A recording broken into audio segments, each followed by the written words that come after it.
Tonight, we gather with the fire of the fighting Newfoundlander burning in our hearts. A fire forged by our history, our resilience, and our unyielding love for this land. We stand here to confront a critical issue, the unchecked push for wind turbines across our province, and the threat it poses to our home, our way of life, and our future. For generations, we've seen industries come to Newfoundland and Labrador, exploit our resources, and leave us with the wreckage. Failed ventures, abandoned sites, and cleanup bills have been dumped on our shoulders while corporations walked away. Now, under the banner of green energy, we face the same old story. The irony cuts deep. Projects sold as salvation for our planet risk scarring our land, our waters, and our communities when driven by profit over principle. What fuels our fire today is not just the threat of exploitation. It's the tyranny of a government that refuses to listen. From port to port to every corner of this province, Newfoundlanders are raising real concerns about wind turbines, their impact on our environment, our wildlife, our fisheries, and our way of life. Yet those in power, often far away in Ottawa or St. John's, dismiss our voices. Decisions are made behind closed doors with little transparency and even less regard for the democratic process.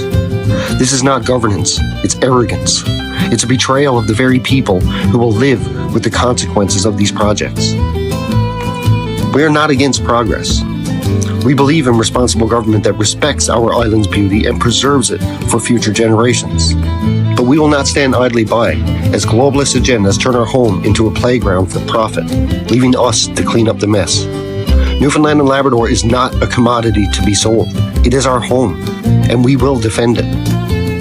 The Screaming Eagles, born in Port, ground zero of this flight, lit the spark. Their courage has ignited a movement across our province.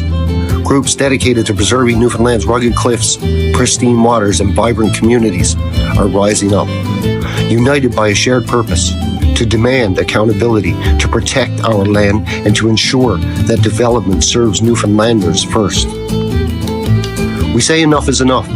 No more decisions made against our interests. No more exploitation dressed up as progress. No more tyranny from those who ignore the will of the people. With the fire of the fighting Newfoundlander, we will stand firm, united, unyielding, and unafraid.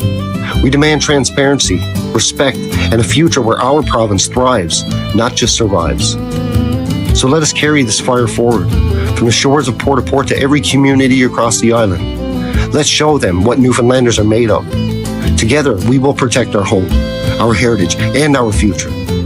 The Screaming Eagles have spoken. Now it's time for all of us to roar.